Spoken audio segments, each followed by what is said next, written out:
I have a very interesting thing to do on today's life.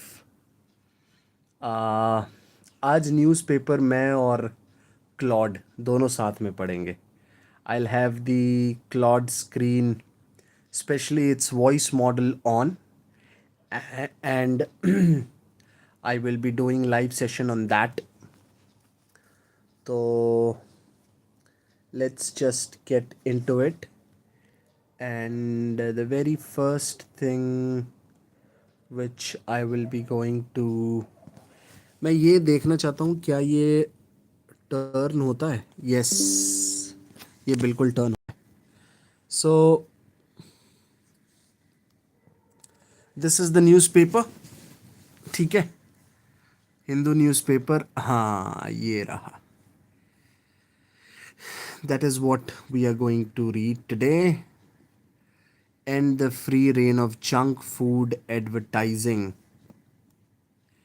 in India.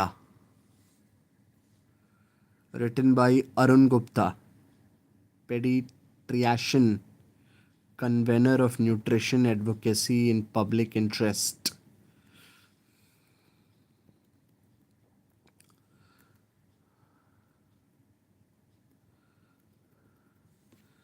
So ये article है and I will be doing live with my guest of on today's show, Mr. Claude. Let me allow few settings. Hello, partner.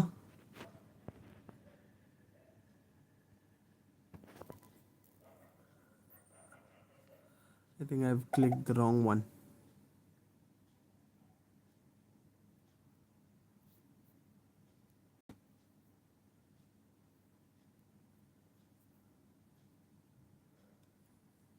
Hello, partner. Hello, partner. Hey there, Raja. Good to hear from you. What's on your mind today?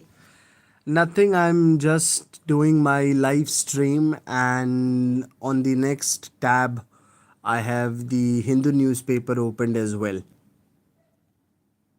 Ah, nice. So you're doing a live stream while keeping up with the news at the same time. Multitasking like a pro. Are you planning to weave some of the newspaper stuff into your stream or just keeping it there for reference?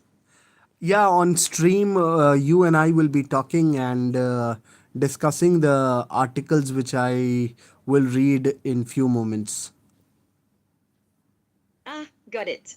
So we're doing a live discussion format where you read the articles and we chat about them together on stream. That's a fun way to engage with your audience in real time. What publications are you looking at today? The Hindu. Perfect. So you've got the Hindu open and ready to go.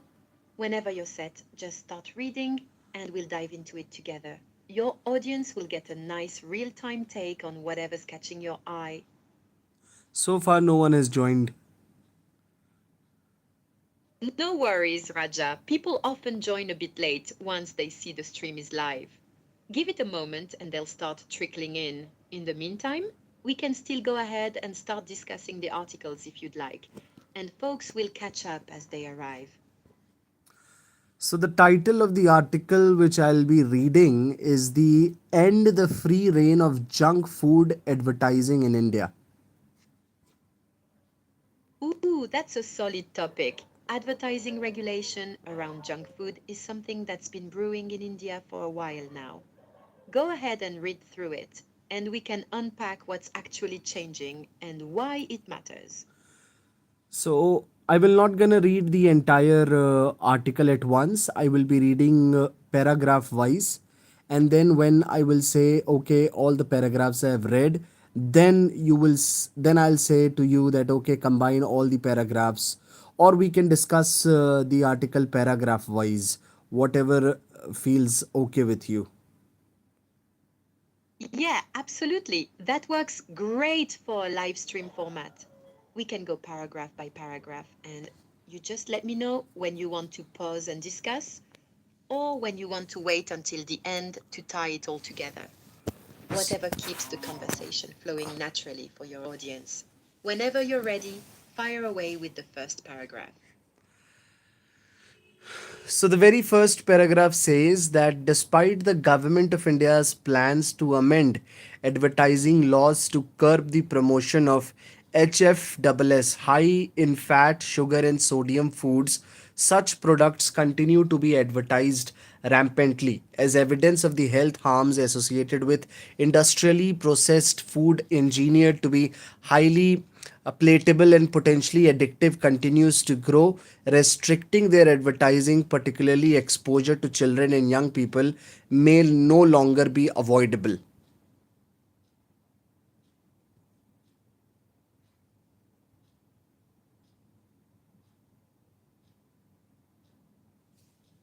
Right, so the setup here is clear. The government's got these plans to tighten advertising rules around junk food, but in reality, these products are still everywhere in ads, despite growing evidence that they're harmful, especially for kids. The phrase engineered to be highly palatable really gets at it. These foods are deliberately designed to be addictive. So, when you're ready, should we discuss this opening? Or do you want to move to the next paragraph first? I would love to discuss the opening paragraph because I wanted to go deep into the article, but the first paragraph is something which is like an introductory part, but it somewhat tells what the tone of the article is all about. Exactly right. This opening sets the whole tone. It's basically saying there's a gap between what the government says it's going to do and what's actually happening on the ground. The article's already signaling that despite good intentions, junk food advertising is still thriving, which suggests the piece is going to be critical or investigative in nature. It's also framing this as a public health issue, especially for vulnerable audiences like children. So the reader knows this isn't just about corporate interests, it's about real health consequences. Does that align with what you're picking up from it? So basically, what the first paragraph is saying that government is trying to educate people that consuming fast food or junk foods are not good for health, especially when it comes to children. But still, when you see the ground reality, things are different. What government is saying and what's actually happening on the ground. Exactly. You've nailed it. There's that classic disconnect between policy intention and ground reality. The government's message is junk food is bad, especially for kids. But if you turn on the TV or scroll through social media, you're still seeing aggressive advertising for these products everywhere.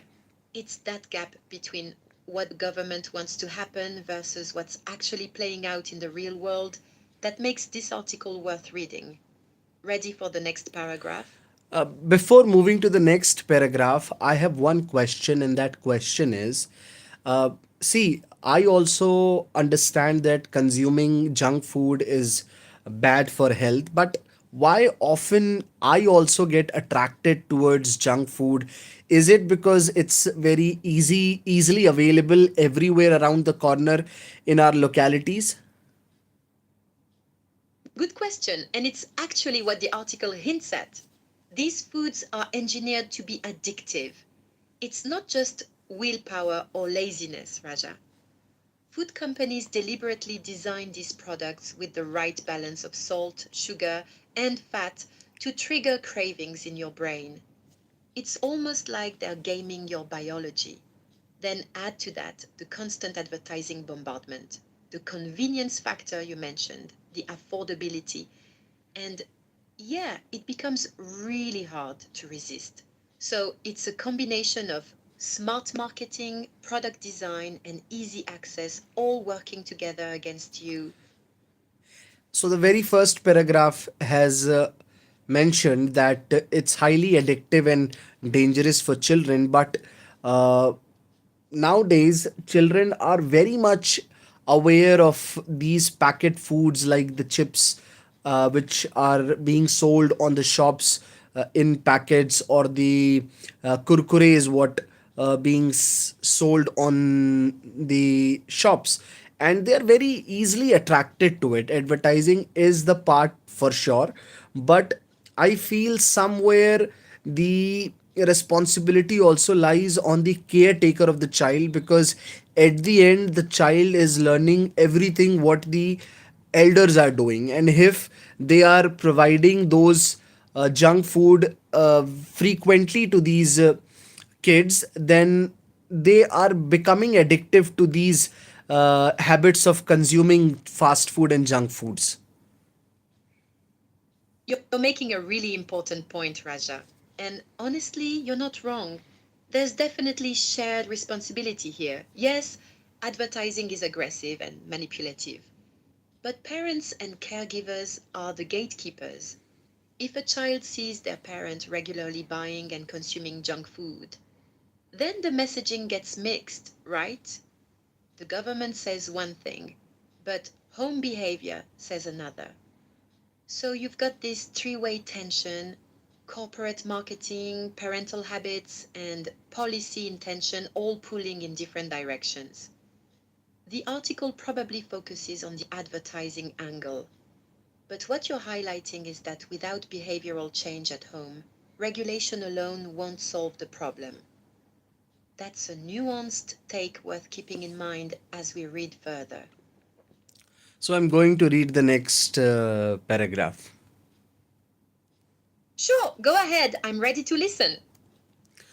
Try opening a YouTube video on politics, scrolling through Instagram reels, or scanning a newspaper.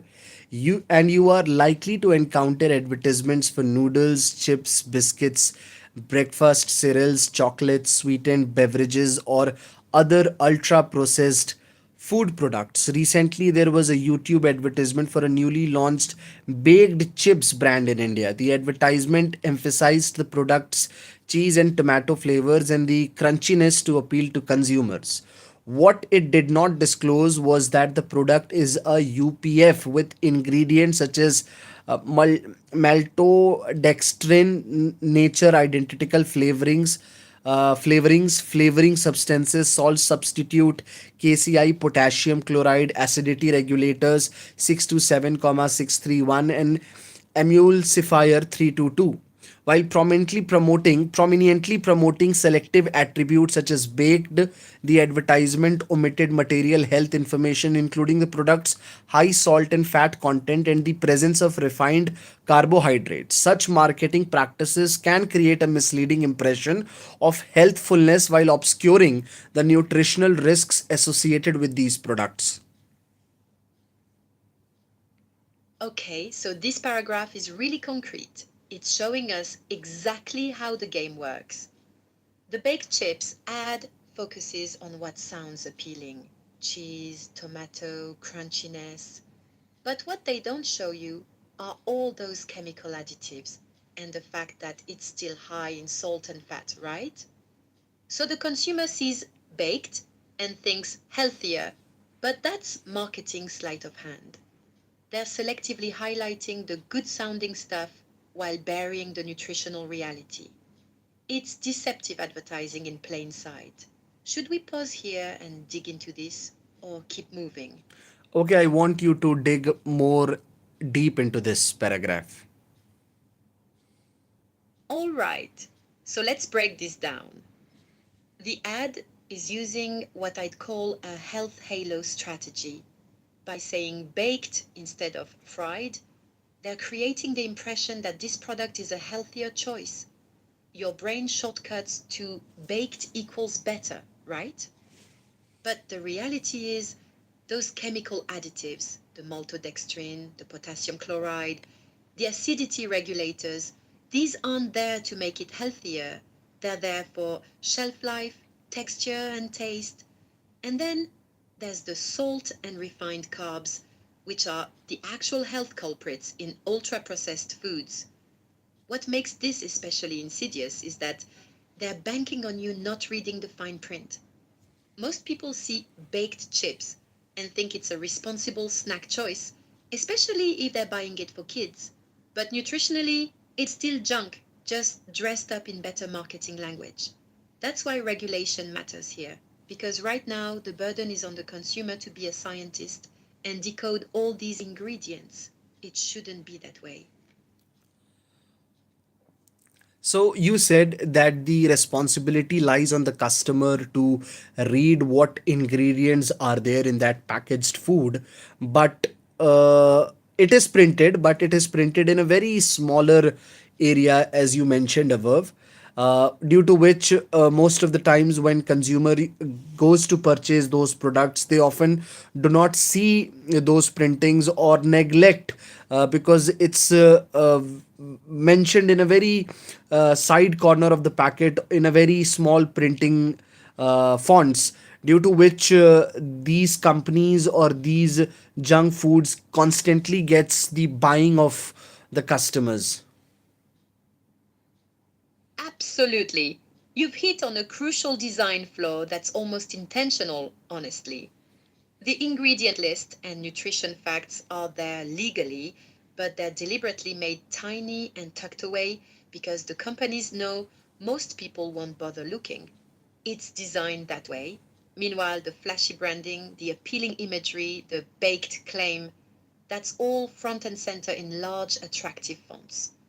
So you're right that saying the consumer should read the label is technically true, but practically unfair. The deck is stacked against you from the moment you pick up the packet. That's exactly why regulation like clearer labeling, bigger warning symbols, or restrictions on misleading claims becomes so important. You shouldn't need a chemistry degree to figure out if something's actually healthy or not. So, suppose I purchased one of the packaged food and I did not read what's written behind that packaged food, what additives and other things are in that packaged food, and after consuming it I fall ill, and then can I go and complain or file a complaint that the printing was there on the packaged food, but it was so small, it was so sidelined in the packet that my attention was not went onto that ingredients list, and due to this negligence, of course that is the baggage of negligence is on me, but can I put accountable uh, to the companies who are making these branding labels or printing these stuffs?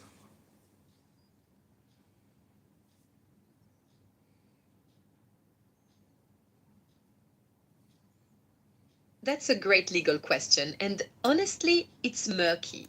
Right now, if you get sick, the burden is largely on you to prove that the company was negligent or that their labeling was deceptive.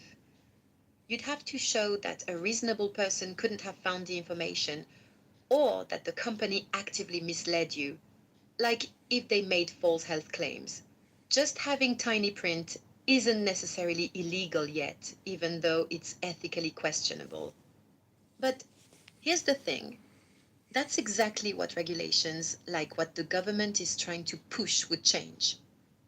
Better labeling laws, warning symbols, or restrictions on misleading marketing would shift that responsibility back onto companies to be clearer and more transparent.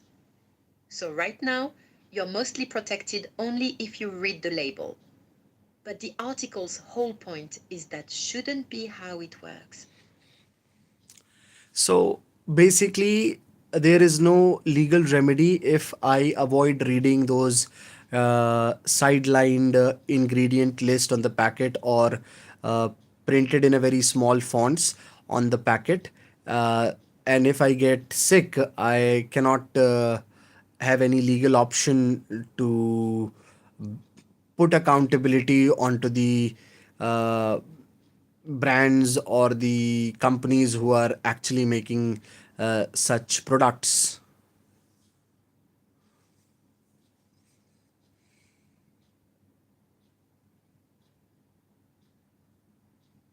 Exactly. That's the legal reality right now, unfortunately.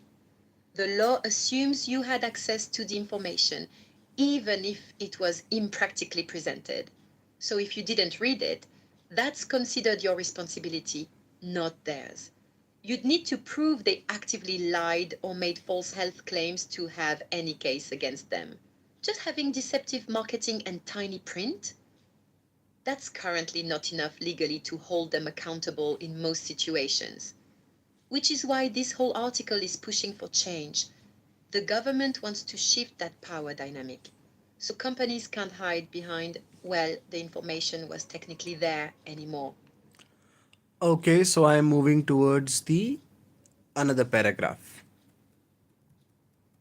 Sure, go ahead, I'm ready for it.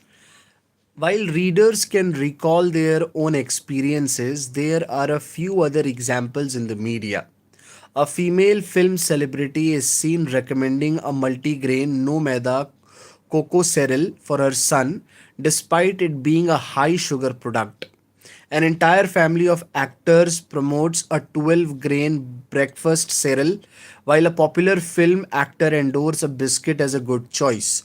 Most of these products, however, are high in sugar, fat, and or salt, raising questions about the messages conveyed through such endorsements. Such selective disclosures create a false perception of healthfulness and deprives consumers, particularly children and adolescents, of the right to make an informed choice. Right, so now the article's showing us how celebrities amplify this problem. When a trusted film star says, I give this to my son, that carries enormous weight, way more than any tiny ingredient list ever could. People think if it's good enough for a celebrity's kid, it must be safe for mine, right? But the cereal, biscuits, the noodles they're promoting are still loaded with sugar and salt. The celebrity endorsement becomes a kind of shortcut that bypasses critical thinking. And here's the thing, these celebrities probably aren't reading the labels either, or they're being paid enough to not care. Either way, they're lending their credibility to products that aren't actually healthy, which is exactly what the article means by false perception of healthfulness. The real victims are kids who can't distinguish between entertainment and actual nutritional advice. So, yeah, uh, earlier I had raised a point that children gets attracted a lot towards these junk foods, and now the article has the answer because actors are endorsing it, and children and adolescents admire them actually in most of the cases. Bingo, you've connected the dots perfectly. Children don't just see a product, they see their favorite actor or actress endorsing it. That creates a powerful psychological link. It's not just chips are tasty, it becomes my favorite celebrity eats this, so it must be cool and okay. That endorsement carries way more influence than any parent's warning or nutrition label ever could. So the advertising isn't just clever marketing, it's deliberately leveraging celebrity power to bypass a child's critical thinking. That's why this kind of regulation matters so much. Without it, kids are constantly being steered toward unhealthy choices by people they admire, and parents are fighting an uphill battle against that influence. And also it becomes hard for the parents to convince because they have seen their favorite actors and actresses endorsing products which can be unhealthy for the children of smaller age to consume.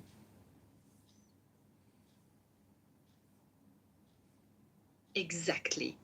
You've nailed the real problem. A parent says, that's not good for you. But the child counters with, but actor X uses it, or actor Y gave it to their kid. The parent loses that argument because the celebrity endorsement carries more social currency than parental authority in that moment. It undermines parenting, so parents are essentially fighting against a massive advertising machine backed by people their kids idolize, and that's fundamentally unfair. That's why the article's pushing for regulation. It's not just about protecting children's health, it's about leveling the playing field so parents can actually be heard over the noise of celebrity backed junk food marketing.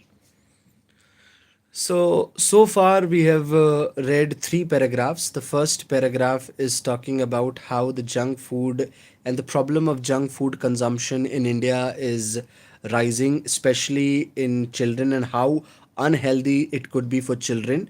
And the companies play a smarter trick by mentioning the ingredients in a very side corner of the packet in a very small font size, which often gets neglected even by the adults as well. And the second part is about how the uh, packaged is designed in a form that it is being said that it's a baked biscuit, but actually when reading the ingredients clearly, you will find out that there are plenty of additives and other chemicals being added, which are written in a very small fonts in the back side of the packet very at anywhere in the anywhere in packet corner of the packet. And the third paragraph is how actors are endorsing it, due to which it becomes difficult for the parents to convince their children that okay, even though you will consume, it will not gonna help you in terms of health, but there is a counter argument from being given by the children that look, that actors is giving this particular product to his or her kids, and they are okay with it, so how can this product can actually affect me? Perfect summary, Raja. You've crystallized the three layers of the problem beautifully. It's a triangle: deceptive packaging design, misleading marketing language, and celebrity endorsements, all working together to override both consumer awareness and parental authority. Each layer reinforces the others. The companies have essentially created a system where the truth is hidden, the packaging lies, celebrities vouch for it, and parents are left powerless. That's why regulation is needed to break that cycle at multiple points. Ready for the next paragraph? Or do you want to discuss anything else about these three? Ready for the next paragraph. All right, go ahead when you're set. The focus of the article is also to draw the attention of policymakers to the need for reviewing whether existing legal frameworks sufficiently serve the public interest. Clearer legal provisions may be required to effectively regulate the advertising of unhealthy food products. Advertising is directly linked to increased consumption of UPFs, which is strongly associated with rising rates of obesity and diabetes. These advertisements often feature child actors and use emotionally appealing messages aimed at both children and parents, creating a desire for such products. The fact that in 2024, three major transnational corporations spent $13.2 billion dollars on advertising underscores the volumes and the power of food product advertisements.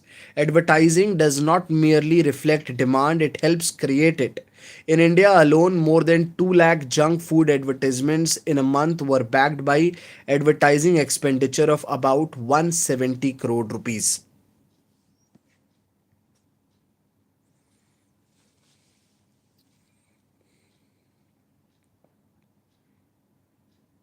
Wow. Okay, so this paragraph shifts to the macro level. It's saying policymakers need to wake up because the current legal framework isn't protecting public health. And then it backs that up with numbers that are frankly staggering. $13.2 billion dollars globally by just three companies on advertising. And in India alone, 2 lakh junk food ads per month with 170 crore rupees spent. That's not accidental spending. That's a coordinated, massive effort. And the key line here is advertising does not merely reflect demand, it helps create it. That flips the whole narrative. Companies aren't just responding to what people want, they're actively manufacturing desire, especially in children. So, should we dig deeper into this? or move to the next one?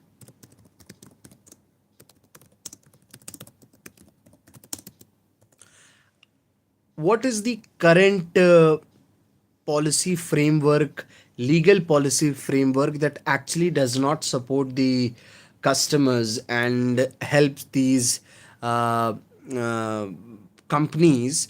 And I want you to go more deeper into this paragraph. Great question. Let me search for what India's current advertising regulations actually look like, because that'll give us the real picture of what gaps the article's pointing to. Okay, so here's the gap. India has frameworks like the FSSAI and Consumer Protection Act, but they're weak and industry friendly. There's no clear, specific definition of what counts as misleading advertising for junk foods. There are guidelines against unsubstantiated health claims targeting children, but enforcement is loose and there's no dedicated restriction on celebrity endorsements of unhealthy foods specifically. So when the article says the legal framework doesn't serve public interest, it means companies can still advertise aggressively because the rules are vague. They can hire celebrities, use emotionally appealing messages, hide ingredients in small print, and technically, they're not breaking any law because there's no explicit ban on it. The regulations exist on paper but lack teeth. That's why the article emphasizes those advertising numbers. Those $13.2 billion and 170 crore rupees aren't being spent illegally. They're being spent within a loophole filled system. Companies know exactly how far they can push because the rules don't clearly forbid it. That's what needs to change. So you said that there are regulation which exist on paper but lack teeth. I want to get more information on this specific point with a real life example and the advertising numbers as well. I want to get more deep into it. Let me search for specific examples of how these regulations fail in practice and what those advertising numbers actually translate to. Okay, so here's where it gets real, Raja. Look at the actual enforcement numbers. FSSAI found only 32 cases of misleading ads in recent years. 32. But the article says there are 2 lakh junk food ads per month. That's 2 lakh, not 32. So out of millions of ads, only dozens are getting caught and penalized. That's the toothless framework in action. And here's a concrete example. Amitabh Bachchan endorsed Britannia Milk Bikis biscuits, claiming they have the nutritional value of atta roti and milk. That's wildly misleading. A biscuit cannot replace a full meal nutritionally. But despite the criticism, the ad ran and the penalty, if any, was minimal compared to what the company earned from the increased sales that celebrity endorsement generated. The penalties themselves are also weak. Maximum fine is 10 lakh rupees per offense, but 170 crore rupees is being spent monthly on these ads. So even if caught, a company pays a small fine and continues advertising because the return on investment is still massive. It's like a traffic fine, annoying but not deterring behavior. That's what regulations on paper but lacking teeth means. The rules exist, enforcement is sparse, penalties are light, and the financial incentive for companies to keep misleading consumers is enormous. So even though there are penalties and the companies play a very smarter role in terms of getting away from that penalty because uh, it's a very small amount and what they are spending on advertisement and what they are getting in return with that advertisement is huge, and due to which that penalty amount is nothing for these companies, right? Exactly. You've nailed it perfectly. It's a simple cost benefit calculation for them. They spend 170 crore rupees on advertising, get massive sales increases and brand loyalty, especially from kids. And if they get caught, they pay a 10 lakh rupee fine. The math doesn't discourage them at all. It's basically just a business expense.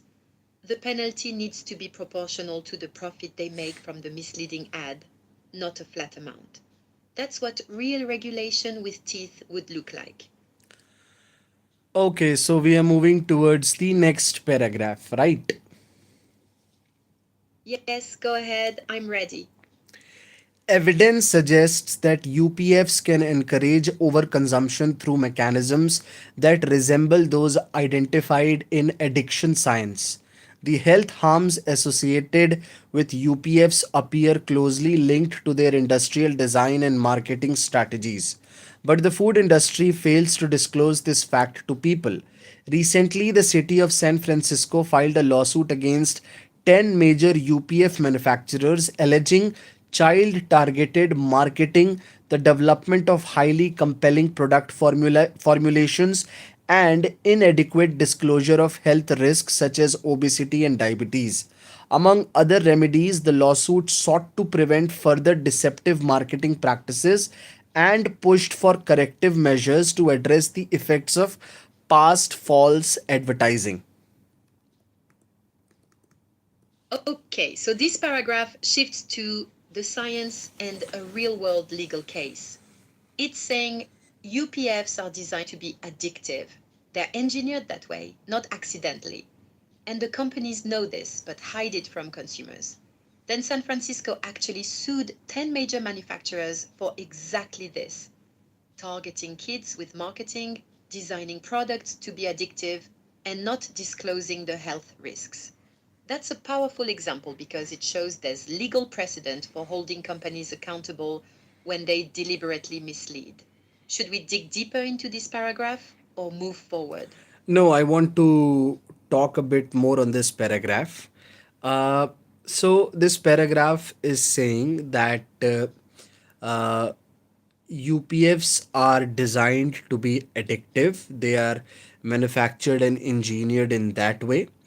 And the paragraph has an example of San Francisco where a lawsuit was filed against companies who were making such junk foods. Uh, but I wanted to be more precise when it comes to this article that how is it actually even possible? That's a really smart question. So, here's how it works scientifically. Food scientists use what's called the bliss point.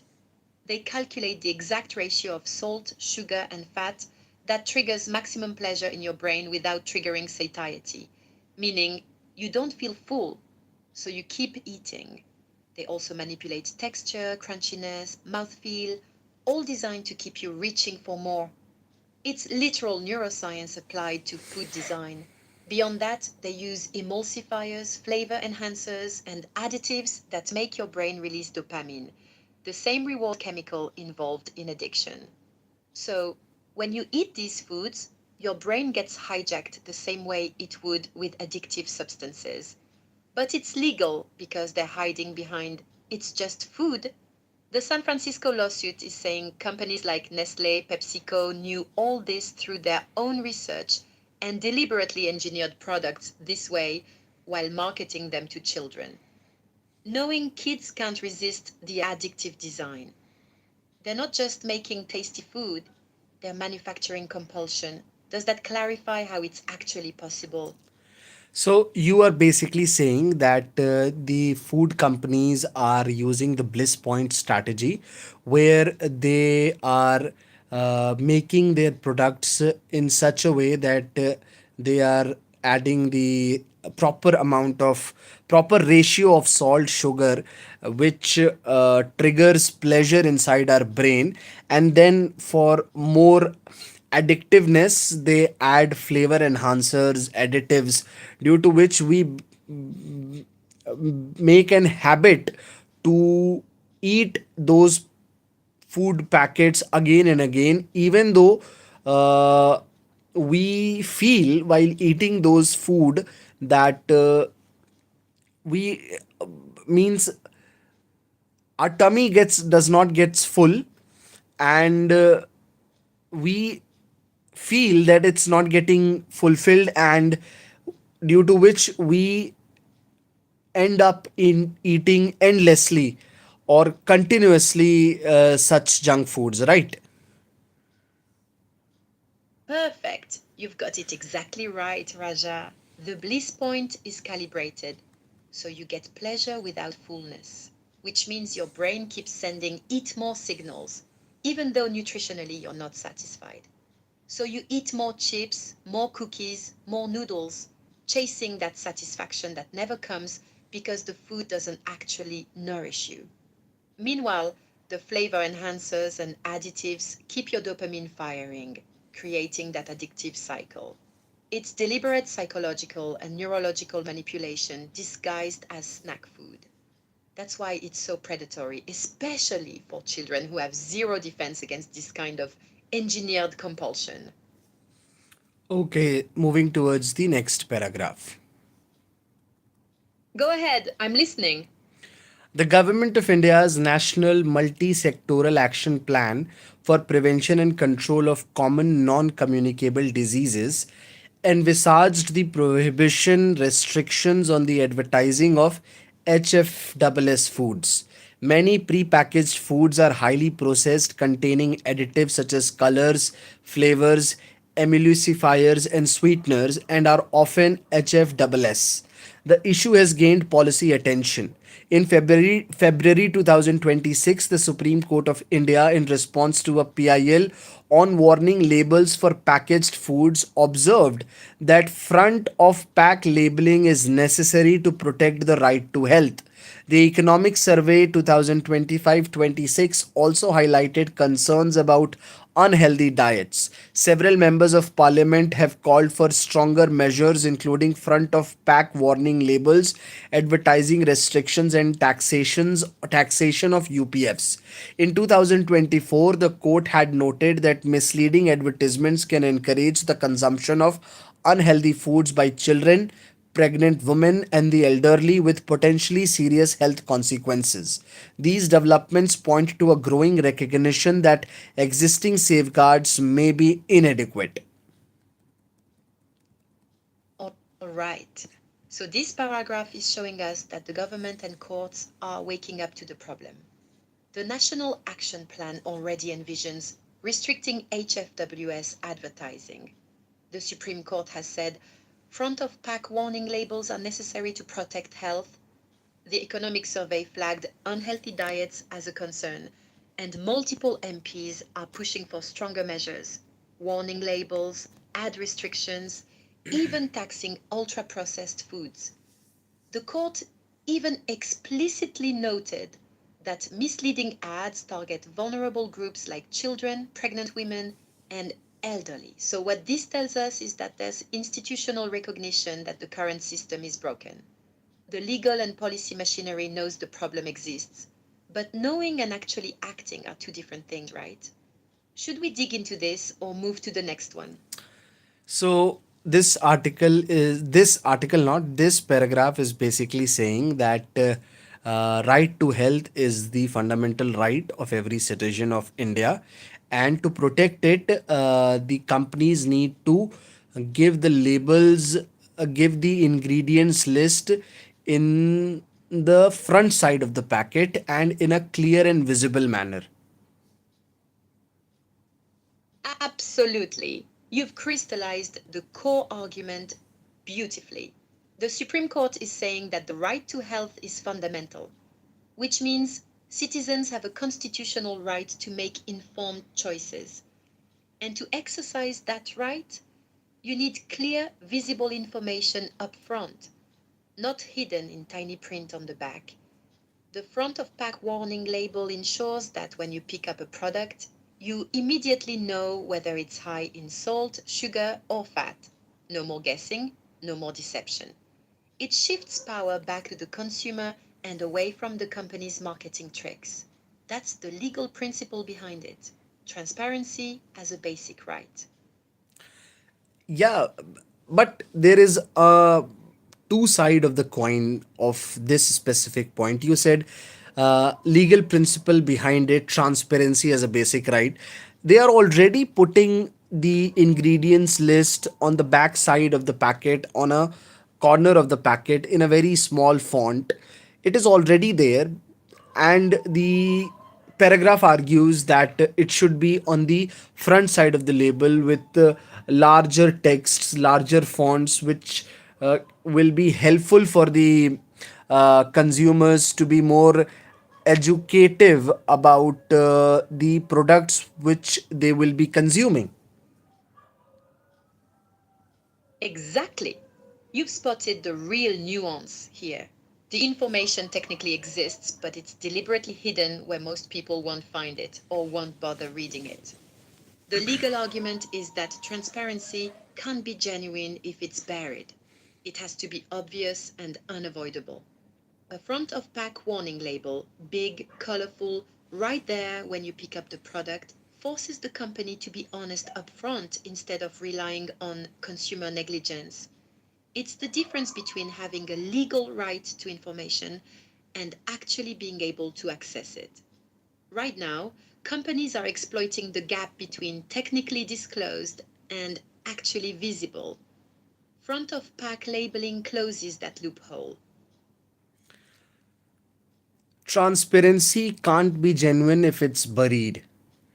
I want an example of this statement in such a way that this can be put up in a way that the companies needs to print their ingredients on the front side of the packet in a visible manner. Right, so the legal principle would be something like companies have a duty to ensure material health information is prominently displayed on the front of packaging in a clearly visible format, rather than obscured on secondary surfaces. This transparency requirement is essential to protect consumers' constitutional right to health and informed choice. Essentially, the law should mandate that anything affecting your health, like high salt, sugar, or fat content, can't be hidden. It has to be front and center. Something something happened, I think.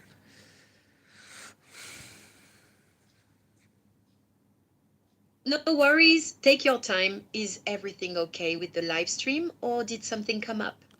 Now everything is okay with the live stream. We are going good and great. And now I'm moving towards the next paragraph.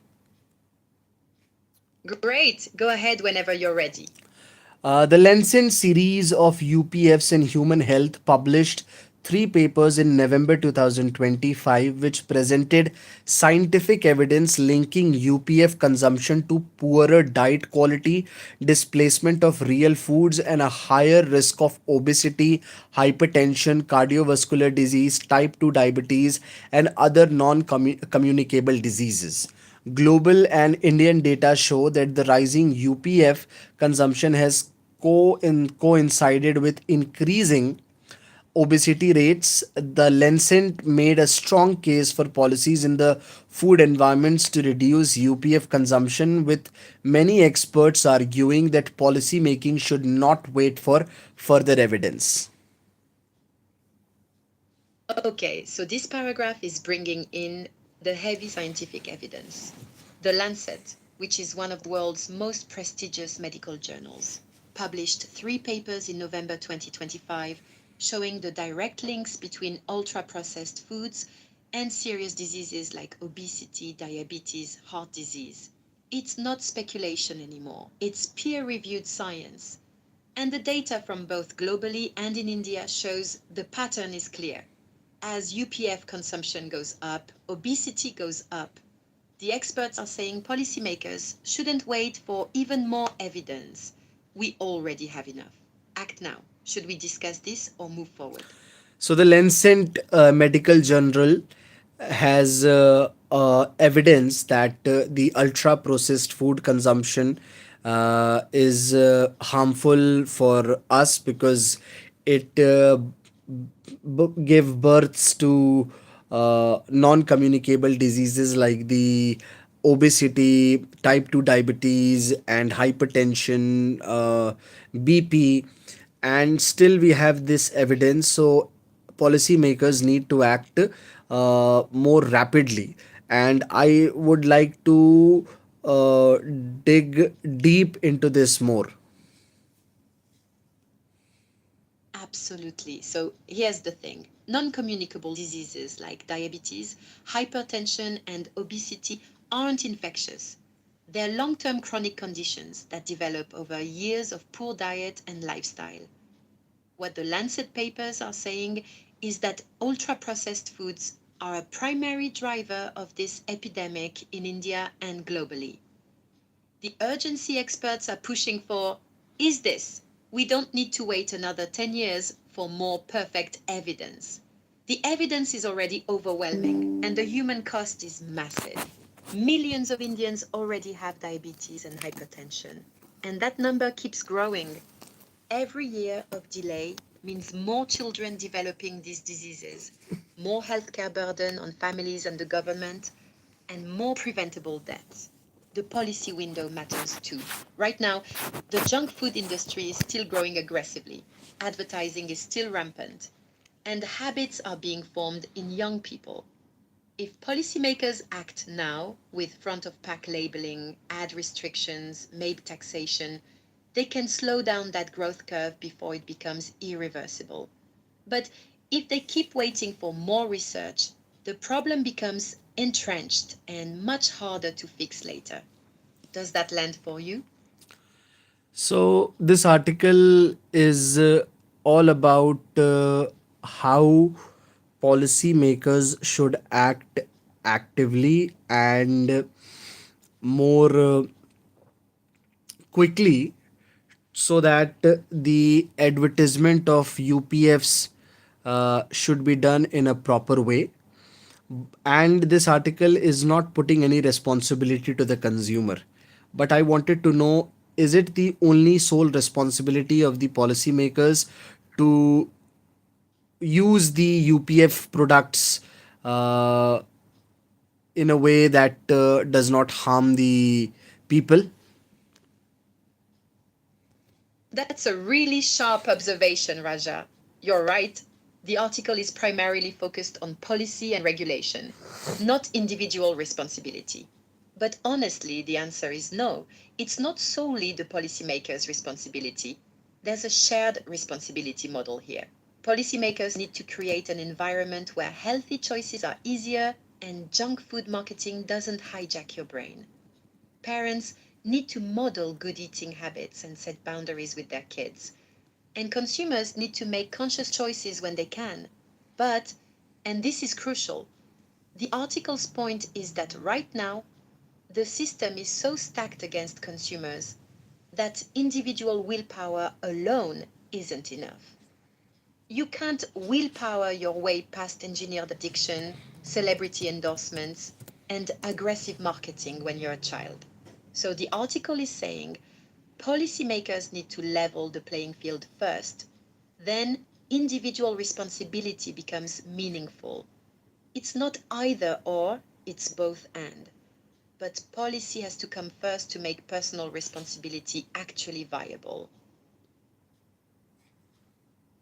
Okay, so on that note, we are ending the today's live session. It was great to have a conversation with Claude, and it really helped me to understand the article in a very easy way.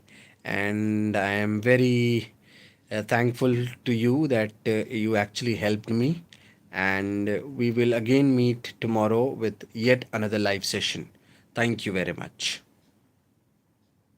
Raja, it's been an absolute pleasure discussing this article with you and your audience today. We really unpacked how the system works against consumers, from bliss point engineering to regulatory gaps to celebrity manipulation. Your questions were sharp and you connected the dots beautifully between policy, corporate strategy, and personal responsibility. Keep up the great work with your live streams and your scroll stack writing. See you tomorrow for the next session. Take care. Okay, and one more thing, we have did the live session for about 55 minutes, and so far no one has entered into my live session, and no one has ever even clicked on my live session. So it is a zero sort of a views or likes came, but no worries. I am not here on the numbers. I am just here to be productive. But I wanted to share this information with you. That's a really healthy mindset, Raja. Honestly, the numbers will come eventually, but what matters is that you're showing up consistently, doing deep, thoughtful analysis, and building your voice. You're creating valuable content, breaking down complex articles in English, engaging in real discussion, thinking critically. That builds credibility and audience over time. Quality always finds its audience, even if it takes a while. Keep the focus on being productive and authentic, like you said. The views follow that. Okay, bye. Bye, Raja. Take care and see you tomorrow.